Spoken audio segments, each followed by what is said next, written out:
Hello and welcome to all our YouTube channel inspiring mathematics by Anoop Mudgil. Last lecture में हमने LPP linear programming problem chapter start किया था, उसका basics हमने जाना था, उसका पूरा इंट्रोडक्शन हमने लास्ट लेक्चर में कवर किया था। आज इस लेक्चर में हम क्लास 12th में लीनियर प्रोग्रामिंग प्रॉब्लम्स में जो पोर्शन है वो हम स्टार्ट करने वाले हैं। कोविड-19 के चलते इस सेशन में इस चैप्टर से बहुत कुछ डिलीट हो गया है। जितने भी क्वेश्चन स्टेटमेंट वाले थे जो एक्सरसाइज 14.1 और 14.3 में कवर था वो इस बार हमारे सिलेबस में नहीं है। सिर्फ और सिर्फ 14.2 एक्सरसाइज में जो भी कुछ है वो इस बार के सिलेबस में रहेगा और 14.2 में सीधे सीधे हमें लीनियर इनइक्वालिटीज़ बना करके दी गई है। हमें सिंपली उन लीनियर इनइक्वालिटीज़ को लेकर के ग्राफिकली सॉल्यूशन करना है। तो बच्चों आज का ये हमारा टॉपिक रहने वाला है, राइट। तो यहाँ जो हमारा टॉपिक है आज का वो है सॉल्यूशन ऑफ एलपीपी। हम एलपीपी को सोल्व कैसे करें। लास्ट लेक्चर में बहुत कुछ हमने एलपीपी के बारे में जाना। अब बात आती है कि एलपीपी को सोल्व कैसे करें। एलपीपी को सोल्व करने के लिए मैथमेटिकली दो टर्म्स होती है, दो तरीके होते हैं ब्रॉडर लेवल पे जहां हम एलपीपी को सोल्व कर सकते हैं। One is graphical method, one is simplex method. एक तो हम एलपीपी को ग्राफिकल मेथड से सोल्व कर सकते हैं और एक हम एलपीपी को सिंप्लेक्स मेथड से सोल्व कर सकते हैं। हमारे सिलेबस में सिर्फ और सिर्फ ग्राफिकल मेथड है, ये सिंप्लेक्स मेथड हमारे सिलेबस में नहीं है। ये हायर क्लासेस में आप जानोगे।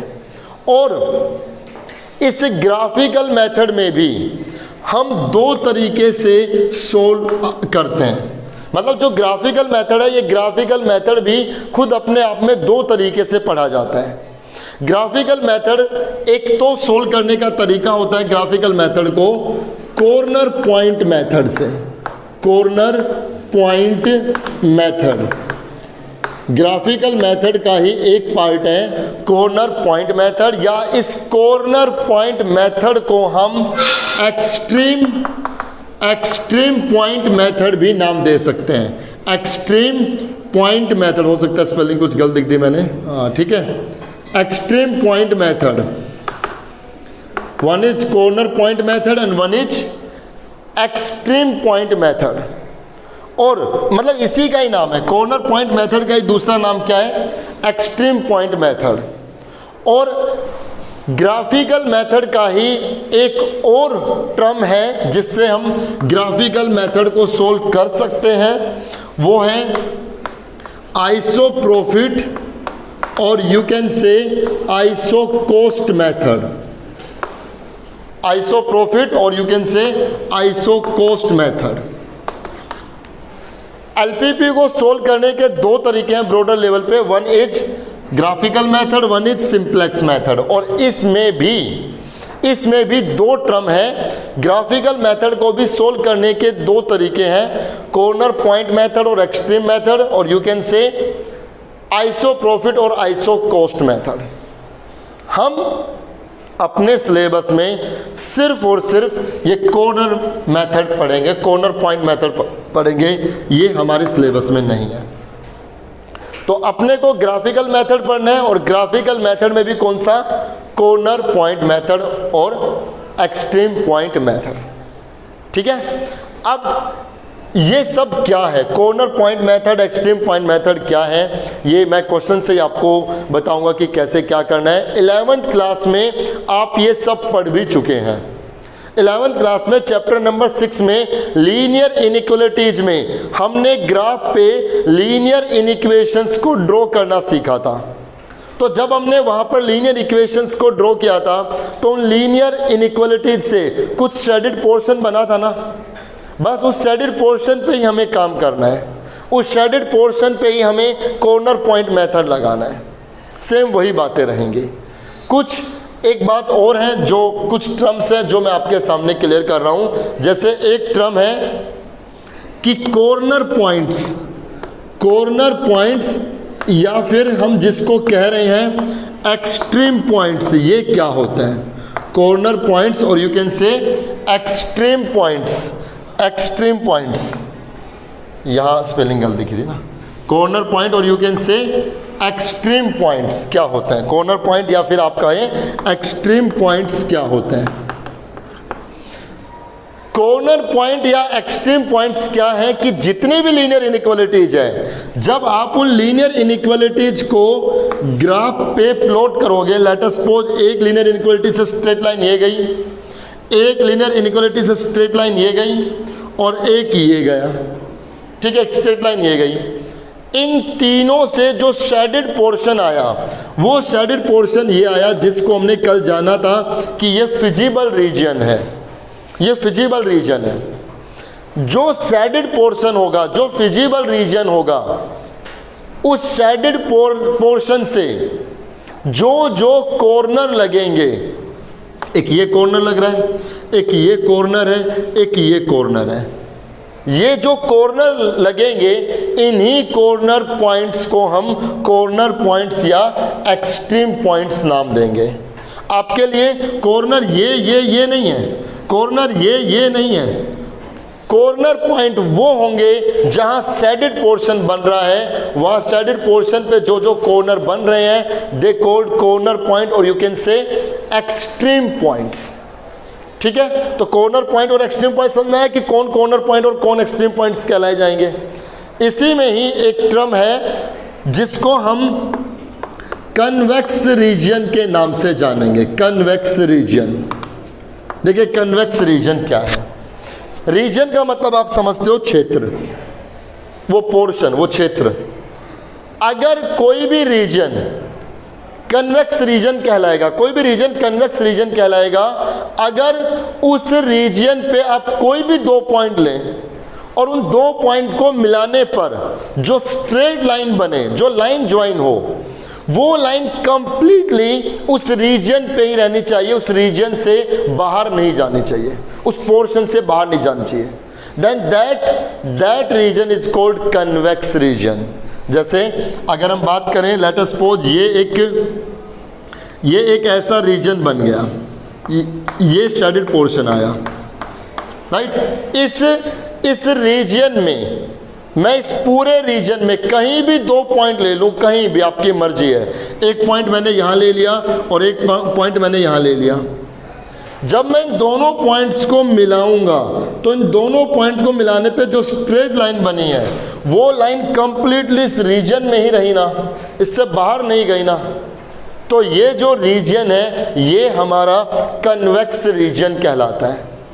जहां दूसरी तरफ नॉन कन्वेक्स रीजन क्या होगा, ऐसा हमने कोई एक फिगर बनाया, ये रीजन बना, लेट अस सपोज। अब उस रीजन पे एक पॉइंट हमने यहां लिया और एक पॉइंट हमने यहां लिया, लेट अस सपोज ये दो पॉइंट है। जब मैं दोनों पॉइंट्स को ज्वाइन करूंगा तो इन दोनों पॉइंट्स को ज्वाइन करने पे जो लाइन बनी है वो लाइन कंप्लीटली इस रीजन में नहीं आई ना, कंप्लीटली इस रीजन में नहीं आई ना, तो ये हमारे लिए नॉन कन्वेक्स रीजन है, ये कन्वेक्स रीजन है। समझ आया आपको? ठीक है। नेक्स्ट जो टर्म हम डिस्कस कर रहे हैं, bounded feasible region. Next term है bounded feasible region. Bounded feasible region नाम से पता चल रहा है वो फिजिबल रीजन जो बाउंडेड हो, लाइक दिस, बाउंडेड हो, हर जगह से बंद हो, हर जगह से घिरा हुआ हो। ये फिजिबल रीजन तो है और एज वेल एज ये फिजिबल रीजन कैसा है, बाउंडेड है। अगर किसी लीनियर इनइक्वालिटीज से एक लाइन ये गई, एक लाइन ये गई और ये पोर्शन बन रहा है, ये अनबाउंडेड फिजिबल रीजन हो गया। ये बाउंडेड है, हर जगह से बंद है। और एक केस ये भी हो सकता है कि एक स्ट्रेट लाइन ऐसे गई और एक इनइक्वालिटी से स्ट्रेट लाइन ऐसे बनी है। इस लाइन का सॉल्यूशन यहां आ रहा है और इस लाइन का सॉल्यूशन यहां आ रहा है, तो ऐसे केस में नो सॉल्यूशन लिखा जाएगा। वो उनका कोई कॉमन पोर्शन ही नहीं है, इन दोनों से कोई कॉमन पोर्शन आ ही नहीं रहा, तो इसमें क्या लिखेंगे आप, नो सॉल्यूशन, कोई फिजिबल रीजन नहीं आया। यहां पर तो आ रहा है, ये कॉमन है, लेकिन कैसा है, अनबाउंडेड है, कॉर्नर पॉइंट ये होंगे, अनबाउंडेड फिजिबल रीजन है। ये कैसा है, बाउंडेड फिजिबल रीजन है। तो अभी तक जो हमने डिस्कस किया उसमें क्या क्या, ग्राफिकल मेथड, ग्राफिकल मेथड में भी कौन सा पढ़ेंगे, कॉर्नर पॉइंट मेथड और you can say extreme point method. Then ये अपने सिलेबस में नहीं, सिंप्लेक्स मेथड भी नहीं और ग्राफिकल का ये पार्ट भी नहीं। उसके बाद हमने कुछ टर्म्स जाने कि कॉर्नर पॉइंट्स क्या हैं। जब भी आप इनइक्वालिटीज़ को ड्रॉ करके कॉमन पोर्शन लाओगे तो उसमें जो कनेक्टेड जो कॉर्नर पॉइंट्स है जिनसे वो एरिया बन रहा है उसी को हम कॉर्नर पॉइंट बोलेंगे। ये जो कॉर्नर बन रहे हैं ये कॉर्नर पॉइंट्स हो गए। As well as convex region. Convex region क्या है कि उस रीजन में कोई भी दो पॉइंट से ज्वाइन करने पे जो लाइन आएगी वो लाइन अगर कंप्लीट उस रीजन पे ही हो, उस शेडेड पोर्शन में ही हो तो वो कन्वेक्स रीजन है, अदरवाइज ये नॉन कन्वेक्स रीजन है। And then we discuss about bounded feasible region, unbounded feasible region, और एक जहाँ फिजिबल रीजन बनाए नहीं वहाँ नो सॉल्यूशन। ठीक है, चलिए चलते हैं नेक्स्ट देखते हैं आगे। एक्सरसाइज स्टार्ट कर रहे हैं बच्चों।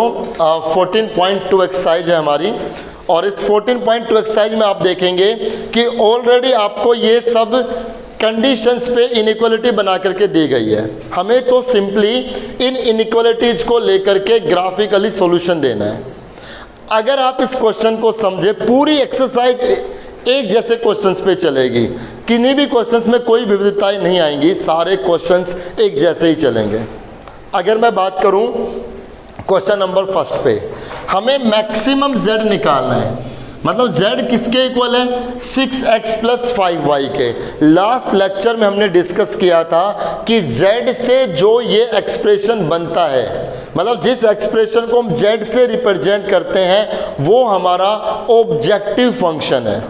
ये ऑब्जेक्टिव फंक्शन है, राइट, ये ऑब्जेक्टिव फंक्शन है। इसी की वैल्यू निकालनी है, और इसकी भी कौन सी वैल्यू निकालनी है, मैक्सिमम वैल्यू निकालनी है। इस z की मैक्सिमम वैल्यू निकालनी है कब, जब subject to constants. Subject to constants मतलब ये रेस्ट्रिक्शंस हैं कि उस क्वेश्चन में जो भी कंडीशंस दी गई होंगी, जो भी रेस्ट्रिक्शंस दी गई होंगी, उन रेस्ट्रिक्शंस से ये इनइक्वालिटीज तैयार हुई है। 3x + 5y ≤ 15, 5x + 2y ≤ 10, x, y both > 0, ये रेस्ट्रिक्शंस तैयार हुई हैं।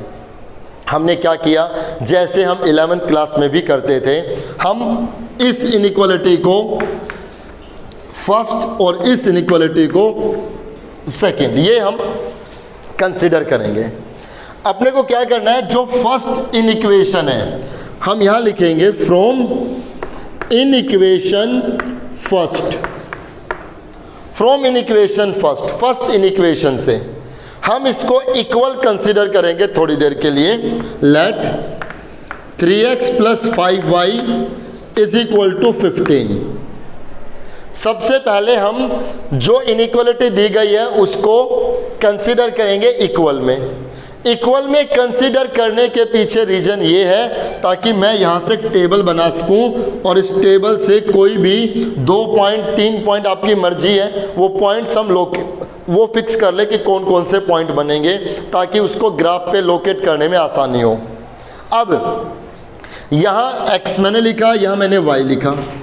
अगर हम इस इक्वेशन में x की जगह 0 रखें, x 0 रखें तो y की वैल्यू 3 आएगी, और अगर y की जगह 0 रखें तो x की वैल्यू 5 आएगी। x 0 पे y 3 और y 0 पे x 5। ये फर्स्ट इनइक्वालिटी से हो गया। ऐसे अब हम चलेंगे from inequation second, from inequation second यहाँ से let 5x + 2y = 10 from inequation second consider किया इसको इज इक्वल। यहाँ से जब हम टेबल बनाएंगे तो x y, अगर हम x की जगह 0 रखते हैं, देखिए ज़रूरी नहीं है कि 0 0 रख करके देखें, आप 1 रख करके देख सकते हो, 2 रख करके देख सकते हो, कोई भी 2 पॉइंट आप निकाल लीजिए। 2 पॉइंट निकालना ही सफिशिएंट है, इनफ है। तो क्या किया, x की जगह 0 रखेंगे तो y आएगा 5, और y की जगह 0 रखेंगे तो x आ जाएगा 2। हो गया, इतना काम कर दिया आपने। जो भी इनइक्वालिटीज दी गई है उन इनइक्वालिटीज को लेकर के ऐसे आपने टेबल बना दी। ये टेबल बनाने के बाद अब आप सीधे ग्राफ पेपर पे आएंगे और ग्राफ पेपर पे आकर के आप इनका ग्राफ बनाएंगे। यहाँ ये हमारा हो गया एक्स एक्सिस, ये हमारा हो गया वाई एक्सिस। अब देखिए हाईएस्ट यहाँ पर x और y में जो हाईएस्ट आ रहा है वो 5 तक है ना, वो 5 तक है ना। तो यहाँ पर हमने 1 1 का गैप लेकर के 0 1 2 3 4 5 ये हमने मेंशन किए। ऐसे ही y एक्सिस पे भी 1 2 3 4 5 ये पॉइंट्स हमने मेंशन किए। अब पहली वाली लाइन को हम यहाँ पर प्लॉट करेंगे। x0 पे y कितना है 3, तो x0 पे y 3 यहाँ हो गया, ठीक है। उसके बाद y0 पे x कितना, y0 पे x5 यहाँ हो गया, x0 पे y3 y0 पे x5। इन दोनों पॉइंट्स को मिला देंगे, ज्वाइन कराएंगे। जब हम दोनों पॉइंट्स को ज्वाइन कराएंगे तो डार्क लाइन से ज्वाइन कराएंगे। अब मैंने डार्क का और डॉट का कंसेप्ट क्या लिया ये भी समझें। अगर यहाँ इनइक्वालिटी में ये इक्वल का भी साइन है, लेस देन और इक्वल का भी साइन है, तो आप उन पॉइंट्स को जो ज्वाइन कराएंगे वो डार्क लाइन से ज्वाइन कराएंगे। मतलब ये लाइन डिस्कनेक्ट लाइन नहीं होगी, जुड़ी हुई लाइन होगी पूरी तरीके से। अगर यहाँ इक्वल का साइन नहीं होता तो हम इसको डॉटेड लाइन से, ये डॉटेड लाइन डिस्कनेक्टेड ऐसे, ये डॉटेड लाइन से कनेक्ट करते हैं। कब जब यहाँ इक्वल का साइन नहीं होता। इस डॉटेड लाइन का और इस डार्क लाइन का मतलब क्या है? जब भी कभी मैं डॉटेड लाइन ड्रॉ करता हूं किसी भी ग्राफ पे, तो डॉटेड लाइन का मतलब ये है कि पर्टिकुलर इस लाइन पे रहने वाले जो पॉइंट्स हैं वो इसके सॉल्यूशन में नहीं होंगे। क्यों? क्योंकि वो इक्वल नहीं है। इसके लाइन पे जो पॉइंट रहेंगे ना वो इसको इक्वल बनाएंगे। तो डॉटेड का मतलब कि इस लाइन पे, स्पेशली इस लाइन पे रहने वाले पॉइंट इसके सॉल्यूशन में नहीं है। और अगर यहाँ इक्वल लगा हुआ है तो कोई डॉटेड लाइन नहीं, बिल्कुल कनेक्टेड होगी, ठीक है। कोई इनके बीच में डिसकनेक्टिविटी नहीं होगी, फुली लाइन कनेक्टेड होगी। अगर ये फुली लाइन कनेक्टेड है तो इसका मतलब ये हुआ कि इस लाइन पे रहने वाले जितने भी पॉइंट्स हैं वो भी इस इनइक्वालिटी के सॉल्यूशन का पार्ट बनेंगे, वो भी इसके सॉल्यूशन के पैकेज में आएंगे। Got my point? ठीक है। अब यहां जब भी आप लाइन ड्रॉ करें, कुछ छोटी छोटी बातें जो आपको ध्यान में रखनी है।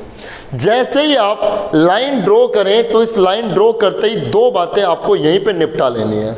पहली बात तो ये, जैसे ही आप लाइन ड्रॉ करें तो उस लाइन की इक्वेशन का नाम लिख दें अभी। तो इस लाइन की इक्वेशन, इस लाइन का नाम क्या है? ये इक्वेशन रही क्या? 3x plus 5y is equal to 15। हमेशा स्ट्रेट लाइन की इक्वेशन इज इक्वल टू में लिखी जाएगी, यहाँ लेस देन ग्रेटर देन नहीं लगाना। इज इक्वल टू 15, इस लाइन का नाम ये है, ठीक है। एक काम तो आपने ये निपटा दिया कि जैसे लाइन ड्रॉ की, लाइन ड्रॉ करते ही आपने उस इक्वेशन, उस स्ट्रेट लाइन का नाम लिख दिया कि उसकी इक्वेशन क्या है। दूसरी बात आपको क्या करनी है कि आपको ये और देखना है कि इस लाइन का सॉल्यूशन इस प्लेन में कहाँ होगा, किस साइड होगा। तो इसके लिए हमने 11th क्लास में भी सीखा हुआ है। हम क्या करेंगे, जो इनइक्वालिटी पे हम काम कर रहे हैं, जिस इनइक्वालिटी पे हम काम कर रहे हैं, उस इनइक्वालिटी में अपनी तरफ से x और y की जगह 0 0 रख करके देखिए, मतलब ओरिजिन रख करके देखो। तो अगर मैं x की जगह 0 रखूंगा तो 0, y की जगह 0 रखूंगा तो 0, 0 प्लस 0 कितना आ गया? 0, 0 लेस देन इक्वल टू 15। ये बात सही है गलत है? 0 लेस देन इक्वल टू 15 मतलब 0 15 से लेस है या इक्वल है? दोनों में से कोई एक बात होनी चाहिए, लेस देन और इक्वल। लेस देन तो है, बात सही है। सही है तो इस लाइन का सॉल्यूशन कहाँ आएगा? टुवर्ड्स दी ओरिजिन, ओरिजिन की तरफ। ओरिजिन यहाँ है ना, ओरिजिन की तरफ। लेकिन ये बात आपको रटनी नहीं है, मैं आपको रटा नहीं रहा कि 0 0 रख दो, इसके पीछे का रीजन समझना है। 11th क्लास में भी हमने डिस्कस किया था। क्या इसके पीछे रीजन है? अगर 0 0 से ये बात सही आए तो इसका मतलब ये हुआ कि 0 0 इसके सॉल्यूशन का एक पार्ट है। इसके जितने भी सॉल्यूशन का पैकेज बनेगा उस पैकेज में 0 0 होगा कि नहीं होगा? होगा। क्यों? क्योंकि 0 0 इसको ट्रू कह रहा है। तो 0 0 अगर इसको ट्रू कह रहा है तो इसके पैकेज में 0 0 होगा। तो जिस साइड 0 0 है उसी साइड सॉल्यूशन होगा ना। मान लो मैं कहता इस लाइन का सॉल्यूशन यहाँ है तो गलत कहता ना, यहाँ पे तो 0 0 नहीं है जबकि मैं देख रहा हूँ 0 0 इसका एक सॉल्यूशन है। I am telling you that कि आप 0 0 का रट्टा ना लगाएं। मैं 1 1 भी तो रख सकता था यहाँ पे, मैं यहाँ पे 1 1 भी रख सकता था। 1 1 से क्या आएगा? 3 + 5 <= 15। तो 8 <= 15। बात सही है गलत है? सही है। तो सही है तो इसके सॉल्यूशन में कौन आएगा? इसके सॉल्यूशन के पैकेज में 1 1 आएगा ना। 1 1 आएगा ना। मैंने 1 1 रख करके देखा है। तो 1 1 कहाँ है? यहाँ है ना 1 1, x1 y1 यहाँ है ना। तो इसके सॉल्यूशन के पैकेज में 1 1 होगा ना।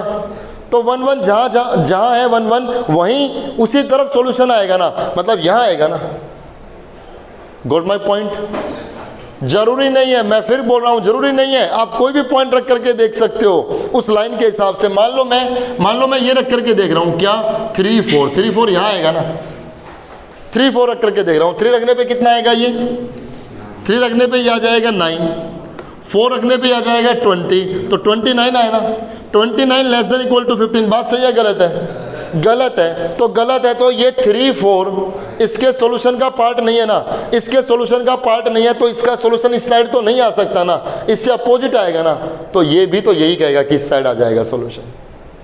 मेरी बात समझ में आई नहीं आई? अक्सर बच्चों से गलतियां होती है, जैसे 2x - y <= 0 आ गया। 0 0 का रट्टा नहीं मारना। अब मान लो ऐसी इनइक्वालिटी होती, अब 0, अब सीधी सी बात है, इसकी जो इक्वेशन बनेगी, इसकी जो स्ट्रेट लाइन बनेगी ना, वो तो ओरिजिन से पास होगी, पक्की बात है। ये लाइन ओरिजिन से पास होगी, पक्की बात है। अब अगर आप इसमें x की जगह 0 और y की जगह 0 रख लें तो 0 - 0 0 <= 0। अगर आप कहते हो कि सर इक्वल तो है, बात तो सही है, बात सही है, तो सॉल्यूशन कहाँ देखोगे? ये लाइन तो ओरिजिन से ही पास हो रही है, तो ओरिजिन के इस तरफ या ओरिजिन की इस तरफ? ओरिजिन तो खुद इस लाइन के ऊपर है। मेरी बात समझ में आई? तो यहाँ कौन हेल्प करेगा?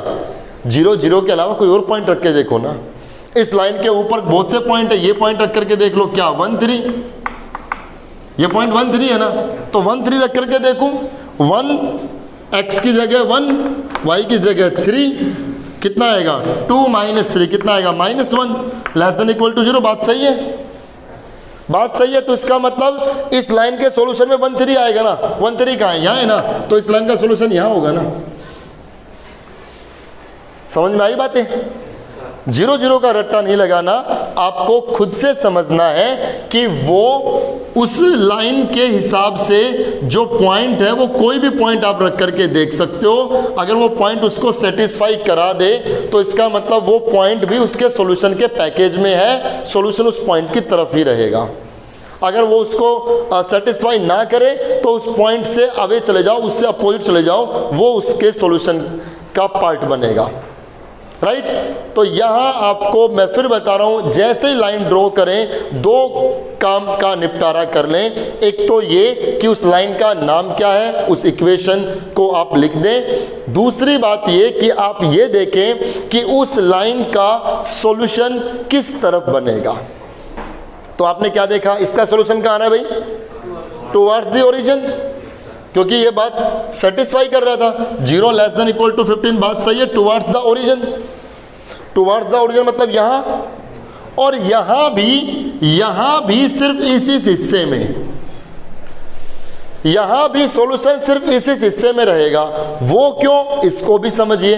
वो इस कंडीशन के तहत, ये कंडीशन जो कही गई है ना कि x and y both greater than और इक्वल टू 0, लास्ट लेक्चर में हमने डिस्कस किया था। ये कैसे है? नॉन नेगेटिव रेस्ट्रिक्शंस नहीं है। अगर x और y दोनों ग्रेटर देन इक्वल टू 0 है तो इनको हम क्या लिखेंगे? ये नॉन नेगेटिव रेस्ट्रिक्शंस है ना बच्चों, नॉन नेगेटिव रेस्ट्रिक्शंस। तो इसका मतलब x और y दोनों क्या है? पॉजिटिव है। x और y दोनों पॉजिटिव हैं। x और y दोनों का पॉजिटिव होना कहाँ होगा? फर्स्ट क्वाड्रेंट में। तो सॉल्यूशन यहाँ होगा ना। आप यहाँ तो नहीं दे सकते ना, यहाँ नहीं दे सकते ना, कंडीशन है ना कि x और y दोनों पॉजिटिव होने चाहिए, तो फर्स्ट क्वाड्रेंट में रहेगा सॉल्यूशन। अभी तक इस लाइन का निपटारा हो गया। अब हम दूसरी लाइन पे आते हैं, दूसरी इनइक्वालिटी पे आते हैं। तो इसके अकॉर्डिंग x 0 पे y कितना? ये लो, x 0 पे y 5, और फिर y 0 पे x 2, ये हो गया। इन दोनों लाइन को मिला देंगे, ये दोनों लाइन को मिला दिया। इस लाइन का नाम लिख दें। इस लाइन का नाम कितना? इस लाइन का नाम 5x plus 2y is equal to 10। 5x plus 2y is equal to 10। ठीक है, जैसे लाइन ड्रॉ करो दो काम कर लेना है, उसका नाम लिख लेना है और ये पता लगा लेना है कि उसका पोर्शन, उसका शेडेड रीजन कहाँ बनेगा। तो आप इसके बारे में सोचिए। यहाँ चले, 0 रखें, 0 0 बेस्ट है, क्योंकि 0 0 तो इस लाइन पे तो है नहीं, बाहर है। तो 0 0 0 हम इसलिए रखते हैं कि फटाफट कैलकुलेशन हो जाती है। 0 plus 0 0, 0 less than equal to 10। बात सही है गलत है? सही है। तो इस लाइन का भी पैकेज कहाँ बनेगा? ओरिजिन की तरफ, और वो भी फर्स्ट क्वाड्रेंट में ही रहना है। तो इन दोनों में जो कॉमन बन गया वो ये हिस्सा कॉमन है ना। आप सबको एक क्लियर हुआ कि नहीं हुआ? इस लाइन का सॉल्यूशन यहाँ था, इस लाइन का सॉल्यूशन यहाँ था, फर्स्ट क्वाड्रेंट में है, तो दोनों के बीच में कॉमन पोर्शन यह आया ना। यहाँ तक जो हमने काम किया ना, ये 11th क्लास में भी हम पढ़ चुके थे। 11th क्लास में यहाँ तक का काम हम पढ़ चुके हैं, कोई नई बात नहीं है। अब इसके बाद स्टार्ट होगा कॉर्नर पॉइंट मेथड। मुझे इसके लिए सोल्व करना है, मुझे z के लिए मैक्सिमम वैल्यू निकाल करके देनी है। कॉर्नर पॉइंट मेथड मैं बता चुका हूं। अब आपको क्या करना है, जो शेडेड पोर्शन आया है ना, उसके कॉर्नर देखो कौन कौन है। तो इसका कॉर्नर एक तो ये है, ए पॉइंट कह दिया, इसका कॉर्नर ये है, पॉइंट बी कह दिया, इसका कॉर्नर ये बन रहा है, पॉइंट सी कह दिया, इसका कॉर्नर ये बन रहा है, पॉइंट डी कह दिया। ठीक है, इन सभी पॉइंट्स को अब हम निकालेंगे। ये जो कॉर्नर बन रहा है पॉइंट ए, ये कितना है? 0 0, साफ दिखाई दे रहा है। पॉइंट ए कितना है? 0 0। यहां जो कॉर्नर बन रहा है बी, पॉइंट बी कितना है? 2 0, x 2 है, y 0 है। पक्की बात है। पॉइंट सी कितना बन रहा है? 0 3। ये y एक्सिस है ना, इस y एक्सिस पे x तो 0 रहेगा और y का रिजल्ट ये लेंथ 3 है। आगे तीनों पॉइंट। अब हम पॉइंट डी निकालेंगे। शाबाश, बताइए पॉइंट डी कैसे निकलेगा? पॉइंट डी कैसे निकलेगा? पॉइंट डी कैसे निकालेंगे? बोलो भाई। पॉइंट डी एक्चुअली में इन दोनों लाइंस का इंटरसेक्टिंग पॉइंट है ना। पॉइंट डी इन दोनों लाइंस का इंटरसेक्टिंग पॉइंट है ना। तो आप सब 12th क्लास में पढ़ रहे हो, बेसिक इतना जानते हो। किन्हीं भी दो इक्वेशंस को सोल्व करने पर जो x और y की वैल्यू आएंगी, वो यही तो बताते हैं कि ज्योमेट्रिकली वो कहाँ कट कर रहे हैं। एप्लीकेशन ऑफ इंटीग्रल में मैं बता करके आया था आपको एरिया अंडर द कर्व में कि पहले आप जो दो इक्वेशन उनको सोल्व करो, उनको सोल्व करने पे जो x और y की वैल्यू आएगी, एक्चुअली वो ये बताएंगे कि वो दोनों कहाँ कट कर रहे हैं। तो हम क्या करेंगे, ये दोनों लाइन, एक ये लाइन की इक्वेशन ये है, एक इस लाइन की इक्वेशन ये है। जब हम इन दोनों इक्वेशन को सोल्व करेंगे तो जो x की और y की वैल्यू आएगी वो यही तो बताएगी कि ये दोनों लाइन किस पॉइंट पे कट कर रहे हैं, इंटरसेक्ट कर रहे हैं। Think about it, whenever you solve any two equation in mathematics, mathematics की दुनिया की किन्हीं भी दो इक्वेशन को सोल्व कर लो, उनसे जो अननोन की वैल्यू आती है ना, उन दोनों में जो वेरिएबल्स हैं, उन वेरिएबल्स की जो वैल्यू आती है ना, वो हमें ये बताते हैं कि ज्योमेट्रिकली जब उनका ग्राफ बनेगा तो वो दोनों एक दूसरे को किन पॉइंट्स पे कट करेंगे, वो इंटरसेक्टिंग पॉइंट ही आता है। तो आप क्या करेंगे, इन दोनों इक्वेशन को सोल्व कर देंगे। इन दोनों इक्वेशन को सोल्व करने पे पॉइंट डी मिल जाएगा। जब आप इन दोनों इक्वेशन को सोल्व करेंगे, क्योंकि मैंने तो पहले सोल्व किया, मैं डायरेक्ट लिख रहा हूँ, ये 20/19 45/19 आ जाएगा। जब आप इन दोनों इक्वेशन को सोल्व करेंगे तो x की वैल्यू आएगी, आप सोल्व करना जानते हो ना, एलिमिनेशन मेथड लगा लो, इसको 5 से मल्टीप्लाई, इसको 3 से, छोटे क्लासेस की बात है, तो x ही आ जाएगा, y ही आ जाएगा। हो गया, कॉर्नर पॉइंट आ गए, जितने भी कॉर्नर बन रहे थे वो कॉर्नर पॉइंट सब आ गए। अब ये जो हम सारा काम कर रहे हैं वो इस ऑब्जेक्टिव फंक्शन के लिए कर रहे हैं, हमें तो लास्टली इसकी वैल्यू निकालनी है। अब अपने को क्या करना है, ये जो चारों कॉर्नर पॉइंट आए ना, इन चारों कॉर्नर पॉइंट्स को बारी बारी से इस z में रखना है। एट पॉइंट A0 0, पहले इस पॉइंट पे z कितना होगा, एट पॉइंट 0 0 z कितना बनेगा, इसमें रखिए 0 बनेगा। एट पॉइंट B, B कितना 2 0, 2 0 पे z कितना बनेगा, x की जगह 2, y की जगह 0, 12। एट पॉइंट C 0 3, z कितना बनेगा, 15 बनेगा, 0 रखिए 3 रखिए।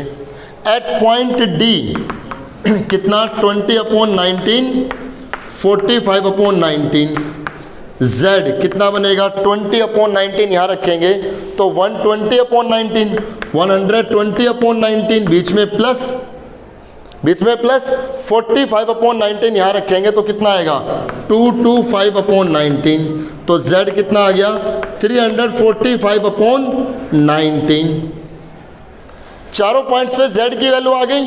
हमें क्या देखना है, मैक्सिमम z। आपको ये देखना है इन चारों में z की मैक्सिमम वैल्यू कौन सी है। तो जब आप इसको देखोगे, डिवाइड करके देखोगे ना, तो ये 15 से भी ऊपर जाएगी, डिवाइड कर देना, 15 से भी ऊपर जाएगी ये वैल्यू।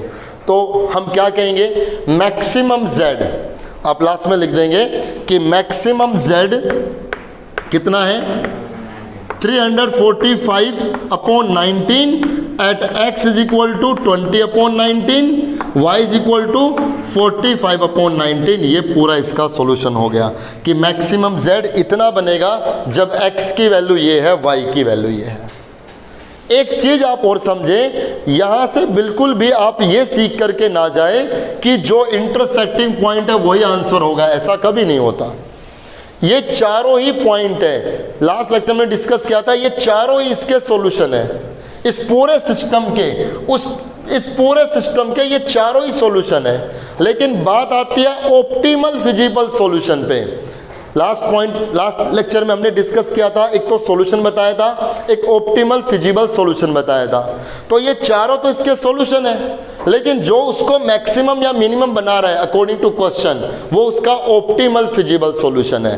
तो ये जो पॉइंट है ना, ये पॉइंट इसका क्या है, ऑप्टिमल फिजिबल सॉल्यूशन। मान लो अगर ये मिनिमम z पूछता तो मिनिमम z में तो फिर ये होता 0 0, इसका ऑप्टिमल फिजिबल सॉल्यूशन होता। समझ में आ गया? चलते हैं आगे के क्वेश्चंस में।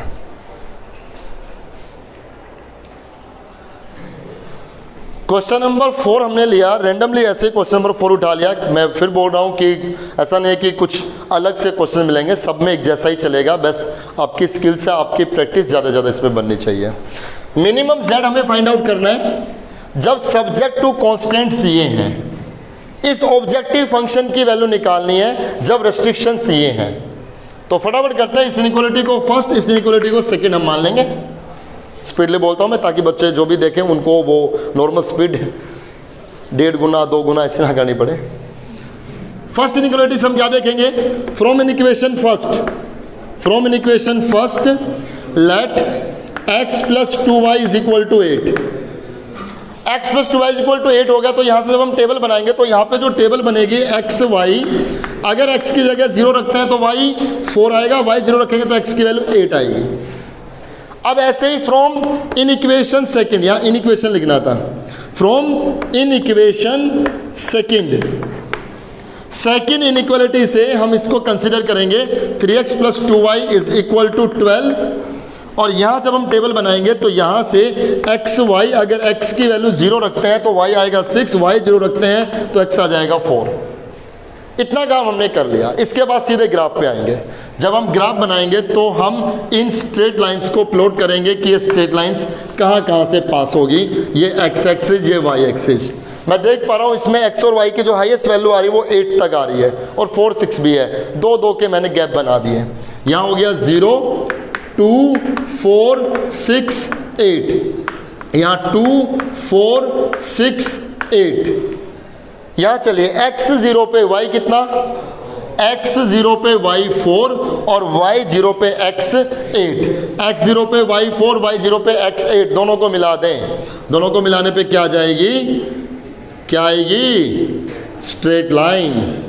ये स्ट्रेट लाइन हो गई। स्ट्रेट लाइन बनाते ही 2 काम का निपटारा करना है। एक काम क्या, इसका नाम क्या है, x plus 2y is equal to 8, x plus 2y is equal to 8, is equal to में देना है नाम। और ये बताना है कि इसका पैकेज ऑफ सॉल्यूशन कहाँ होगा, 0 plus 0 0, 0 less than equal to 8। बात सही है। ओरिजिन की तरफ और ओरिजिन की तरफ भी फर्स्ट क्वाड्रेंट में, क्योंकि ये कंडीशन लगी हुई है कि x और y दोनों क्या होने चाहिए, पॉजिटिव। तो अभी तक आपके दिमाग में ये आया हिस्सा, अभी तक आपके दिमाग में ये हिस्सा आया, राइट। आगे चले, आगे देखिए।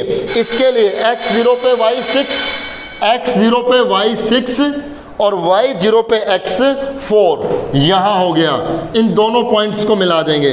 इन दोनों पॉइंट्स को मिलाने पे ये जो लाइन आई, हम इस लाइन का नाम लिखेंगे। इस लाइन का नाम है 3x plus 2y is equal to 12।